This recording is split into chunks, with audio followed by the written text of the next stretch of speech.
Una audiencia pública sobre el desastre del sumergible Titán ha revelado los mensajes de texto finales enviados por los que estaban a bordo mientras se dirigían hacia los restos del Titanic.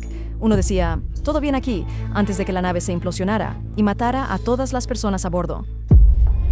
Han pasado 2 años desde la implosión del sumergible Titán. Pero, ¿y si te dijéramos que hay más sobre lo que sucedió de lo que te contaron? 5 hombres murieron ese día debido a los niveles extremos de presión. Pero fue más que eso, mucho más que eso.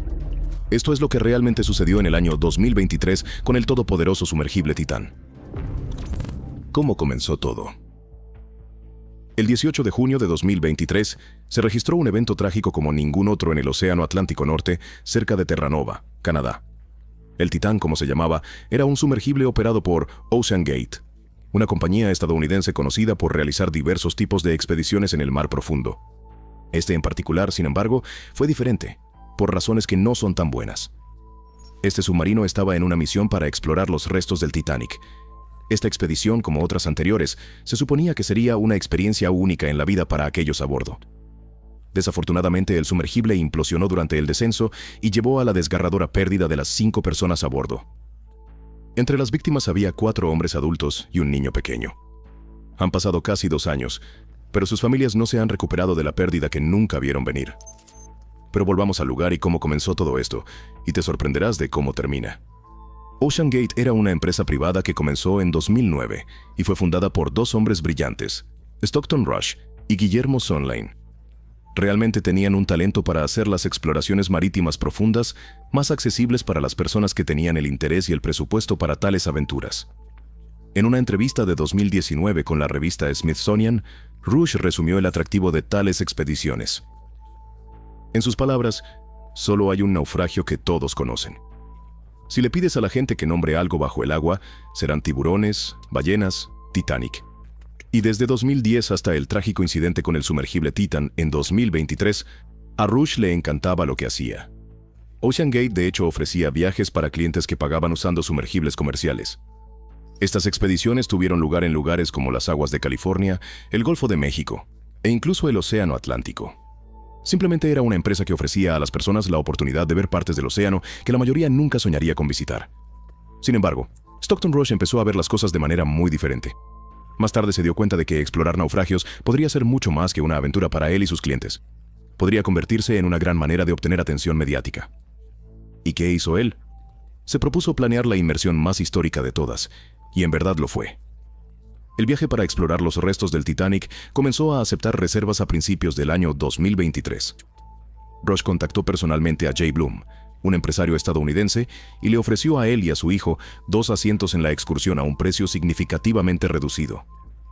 En lugar del precio completo de $250,000 por persona, Rush ofreció los boletos por $150,000 cada uno, probablemente como una forma de incentivar su participación. Durante la oferta, según se informa, Rush aseguró a Bloom que el viaje era completamente seguro, llegando incluso a decir que era más seguro que cruzar la calle. A pesar del precio con descuento y las garantías de Rush, Bloom decidió dejar pasar la oportunidad. Tenía serias preocupaciones sobre la seguridad del viaje, que simplemente no podía ignorar. La excursión originalmente programada para mayo fue posteriormente pospuesta a junio debido a condiciones meteorológicas desfavorables. Este retraso en realidad le dio a Bloom y a su hijo aún más tiempo para considerar su decisión de unirse a la inmersión, una que, en retrospectiva, le salvó la vida. El 16 de junio de 2023, a las 9:31 de la mañana, la tan esperada expedición para explorar los restos del Titanic, también conocida como Misión 5, comenzó oficialmente. Rush estaba de buen ánimo, emocionado por lo que estaba a punto de ver. El viaje comenzó desde St. John's, Terranova, con la tripulación y los pasajeros embarcando en el buque de investigación y madre con bandera canadiense, Polar Prince. Entre los pasajeros que aceptaron presentarse estaba Hamish Harding, un multimillonario y aventurero británico que compartió su emoción en Facebook antes del viaje.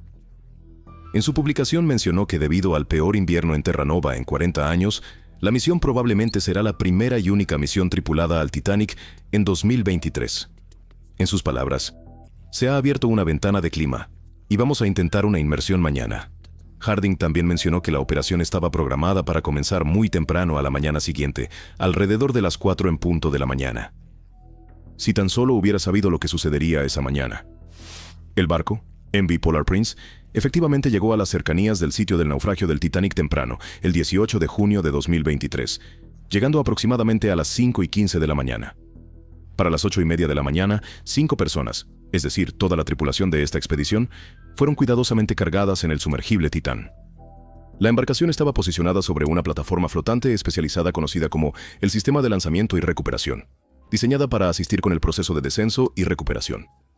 Una vez que todos los ocupantes estuvieron a bordo de manera segura, la cúpula delantera del Titán fue asegurada, y casi estaban listos para partir. Esta inmersión fue oficialmente descrita por OceanGate como Inmersión 88 por alguna razón que solo conocían los fundadores. A las 8:55 de la mañana, la plataforma flotante se ventiló y se hundió justo por debajo de la superficie del agua, permitiendo que el Titán se preparara para su descenso. Para cuando fueron las 9:18 de la mañana, el Titán se había desenganchado con éxito de la plataforma de lanzamiento. Y así comenzó, una de las tragedias más devastadoras que el mundo ha conocido. Durante la primera hora y media de descenso, todo parecía ir sin problemas. El Titán se comunicaba regularmente con el Polar Prince, y enviaban actualizaciones por mensaje de texto cada 15 minutos. Además de estas actualizaciones, el sumergible continuó recibiendo una señal de datos, también llamada ping, cada 5 a 10 segundos solo para asegurarse de que la conexión estuviera intacta. A una profundidad de 2.274 metros, el sumergible envió un mensaje tranquilizador diciendo: «Todo bien aquí». Los pings habituales continuaron llegando por el canal de comunicación y parecía que todo funcionaba normalmente. No había señales de problemas, y el descenso parecía ir exactamente según lo planeado. Luego, de repente, a las 10:47 de la mañana, a una profundidad aproximada de 3.341 metros, el Titán envió un breve, pero algo inquietante mensaje de texto: «Perdimos 2 unidades de peso», probablemente refiriéndose al desprendimiento de peso, un procedimiento usado para controlar la flotabilidad durante inmersiones profundas. Este fue el último mensaje recibido antes de que cesara la comunicación.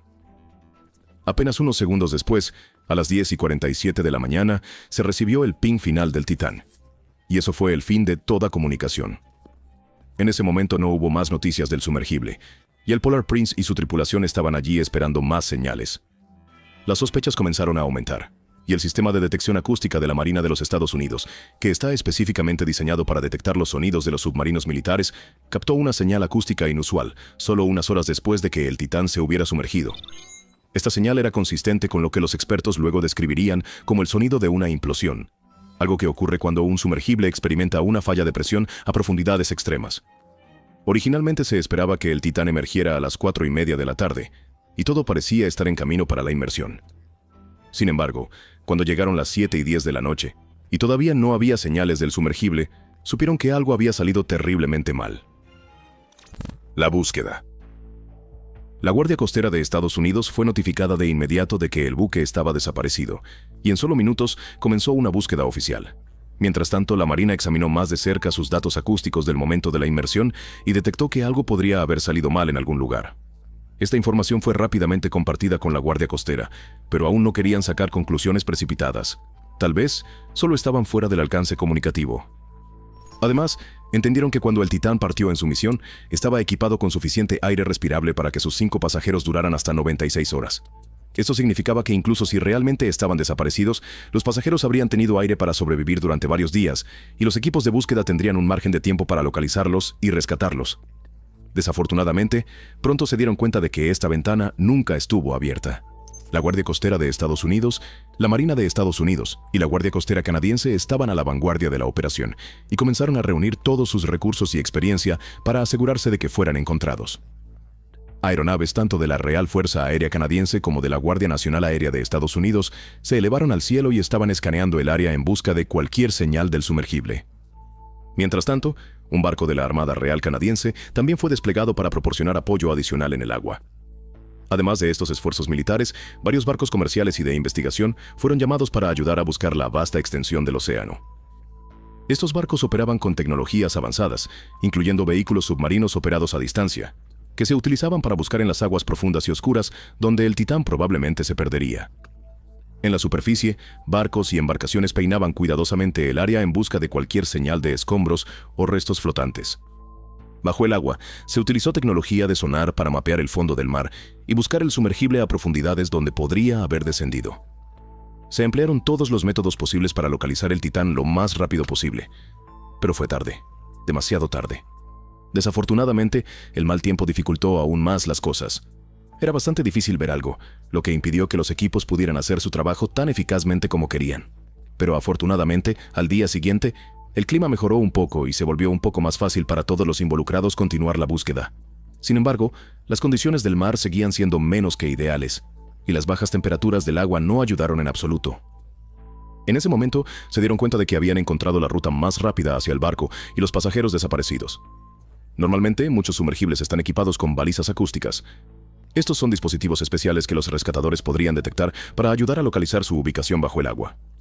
Sin embargo, pronto descubrieron que esta ruta que habían encontrado era un callejón sin salida. El Titán no tenía este dispositivo.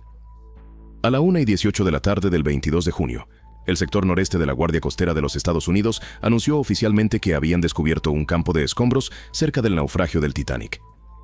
Más tarde, a principios de octubre, los ingenieros también pudieron recuperar piezas adicionales de escombros del fondo del océano, así como lo que pensaron que eran restos humanos. No podían decirlo con exactitud debido al impacto de la implosión. Esta había aplastado completamente a los 5 pasajeros hasta los huesos. Las simulaciones que se desarrollaron en 2023 incluso muestran que la implosión del sumergible probablemente ocurrió en menos de un segundo. Estimaciones más precisas dicen que sucedió en solo decenas de milisegundos. Esto es increíblemente rápido, tan rápido que sucede más rápido de lo que el cerebro puede procesar información. Y debido a que la implosión ocurrió a una velocidad tan loca, esencialmente no hubo tiempo para que los pasajeros a bordo del vehículo experimentaran la fuerza completa del colapso del casco. Todo sucedió tan rápido que las víctimas no habrían sentido ningún dolor porque sus cuerpos se desintegraron en un abrir y cerrar de ojos. Todo el desastre terminó antes de que pudieran siquiera percatarse de lo que estaba sucediendo. Y así que los restos, junto con otras pruebas, fueron enviados para identificación. Y al final del día, el Laboratorio de Identificación de ADN de las Fuerzas Armadas intentó procesar y analizar las muestras. Después de pruebas exhaustivas, los resultados salieron y fue 100% claro. Se encontró el ADN de los 5 hombres por todos los restos del barco.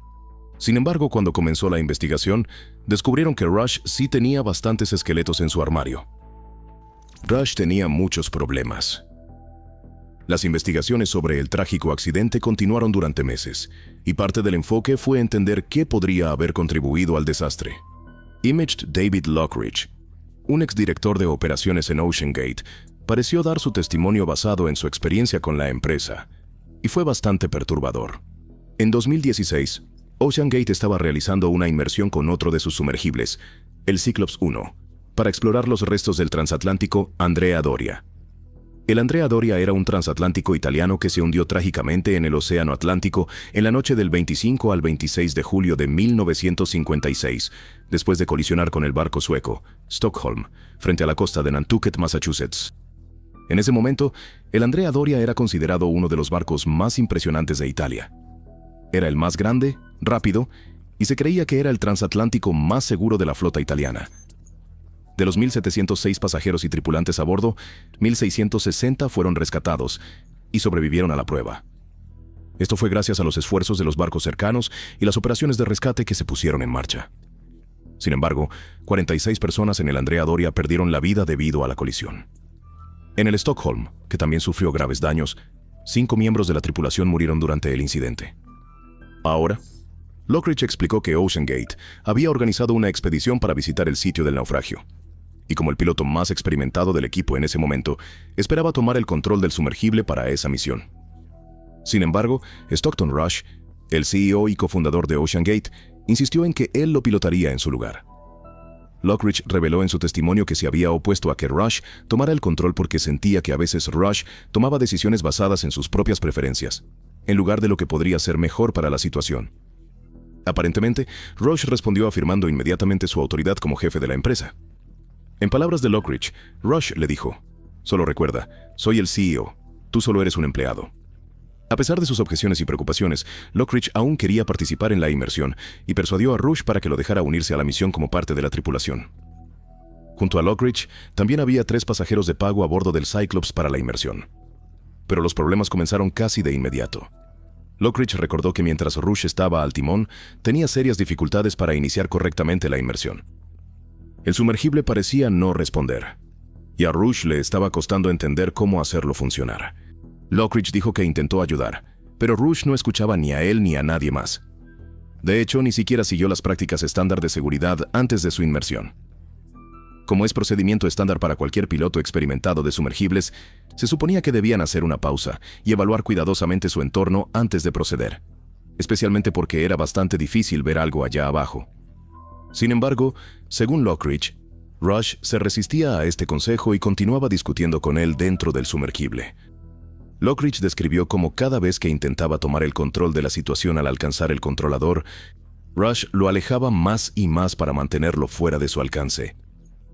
Lockridge también notó que durante la inmersión evaluaba la situación afuera del submarino, pero Rush permanecía en el asiento trasero y nunca se levantó para evaluar la situación por sí mismo. Mientras continuaban descendiendo a las profundidades, David Lockridge sintió que era necesario recordar nuevamente a Stockton Rush sobre los procedimientos de seguridad para este nivel de profundidad. Se suponía que debían mantener una distancia segura de los restos porque acercarse demasiado podría ser peligroso tanto para el sumergible como para todos a bordo. Sin embargo, cuando Lockridge mencionó esto, a Rush no le sentó bien. En lugar de escuchar, ignoró la advertencia y le dijo a Lockridge que no le dijera qué hacer. Rush hizo lo que sabía hacer mejor y siguió adelante apresuradamente, y no pasó mucho tiempo antes de que las cosas empeoraran. Terminó estrellando el sumergible contra el fondo del mar. El impacto levantó una nube de sedimento, haciendo casi imposible ver algo. En ese momento estaba claro que estaban justo encima del naufragio, exactamente la situación que intentaban evitar. En este punto, todos en el sumergible comenzaron a entrar en pánico.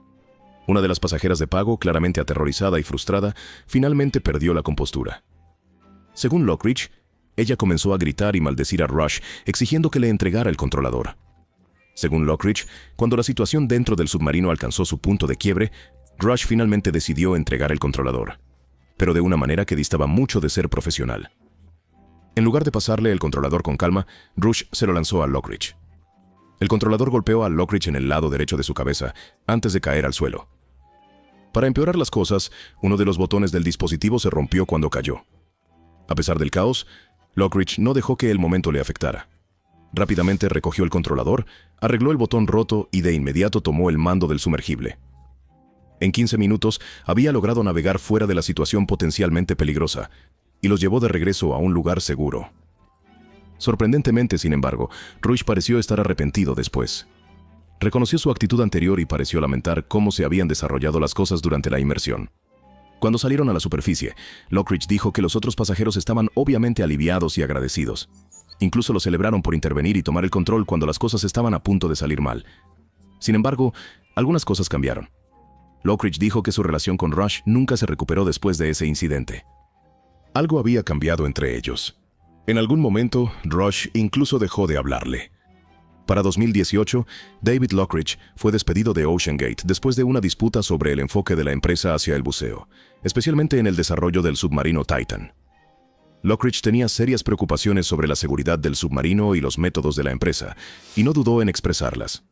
Desafortunadamente, esas preocupaciones llevaron a un desacuerdo con la dirección de OceanGate, y finalmente fue despedido. Después, ambas partes terminaron en batallas legales, presentando demandas mutuamente. Pero, eventualmente se resolvieron y el asunto se dio por concluido. Aún así, Lockridge ha dicho que, en el fondo, siempre supo que algo iba a salir mal en OceanGate. Simplemente no sabía exactamente cuándo ocurriría.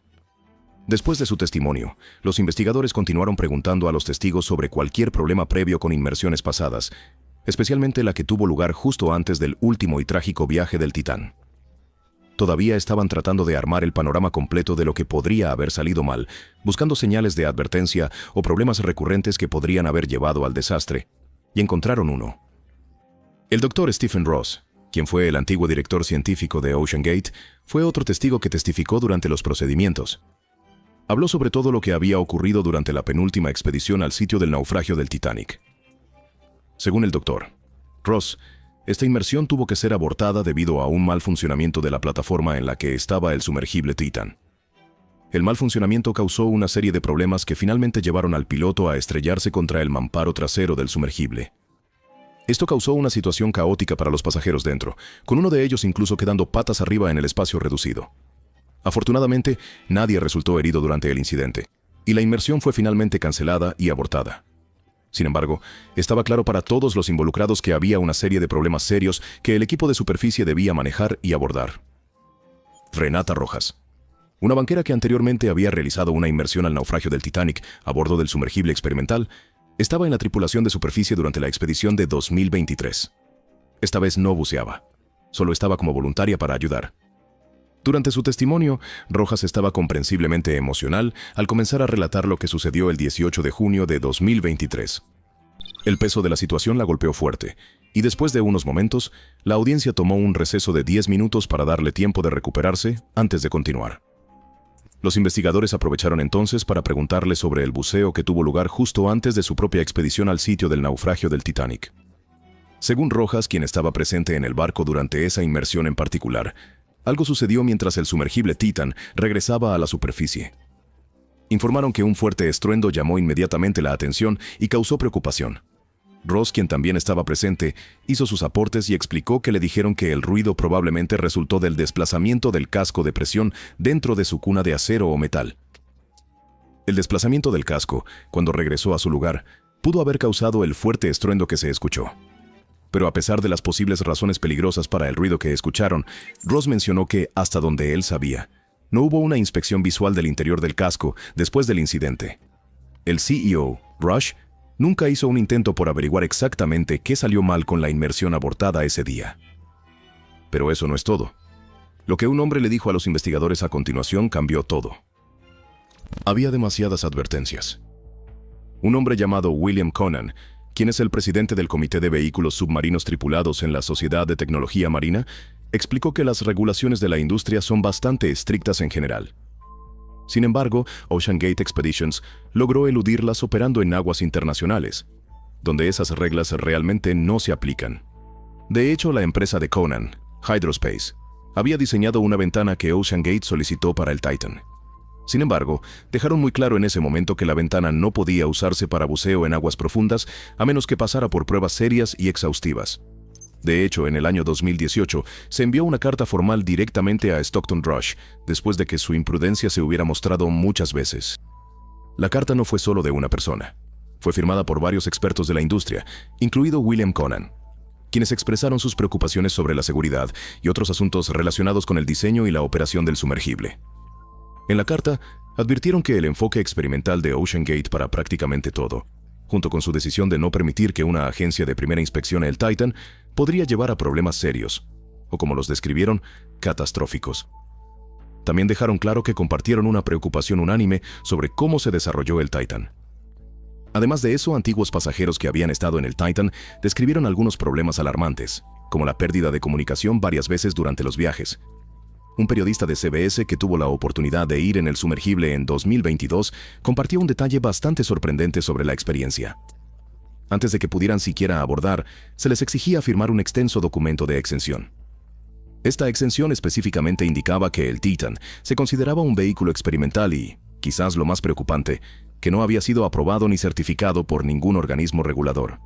Antes del accidente, Stockton Rush a menudo hablaba en contra de lo que veía como regulaciones de seguridad excesivamente estrictas en la industria.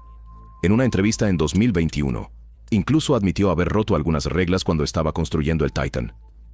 Mencionó la decisión de la empresa de usar una combinación de fibra de carbono y titanio para el casco del submarino, aunque la industria típicamente utiliza materiales probados como el acero sólido o el titanio puro para embarcaciones de aguas profundas. Y después de leer la carta de expertos preocupados, Rush de hecho llamó a William Conan para hablar sobre ello. Durante esa conversación, Rush insistió en que las normas de seguridad de la industria no hacían más que frenar la innovación y dificultar romper límites. Solo unos años después de eso, vemos que ha hecho mucho más que empujar los límites. Logró quitarse la vida y llevarse a otros con él. Al final del día, las 5 vidas que se perdieron ese día, incluida la suya, se reducen a una sola cosa, si tan solo Stockton Rush hubiera escuchado. Si encontraste perspicaz este análisis sobre el desastre del submarino Titan, no olvides darle like a este video y compartir tus pensamientos en los comentarios abajo. Y si estás interesado en más historias que descubran los detalles detrás de eventos importantes, asegúrate de suscribirte y activar la campana de notificaciones para no perderte nada. Gracias por vernos, y nos vemos en el próximo video.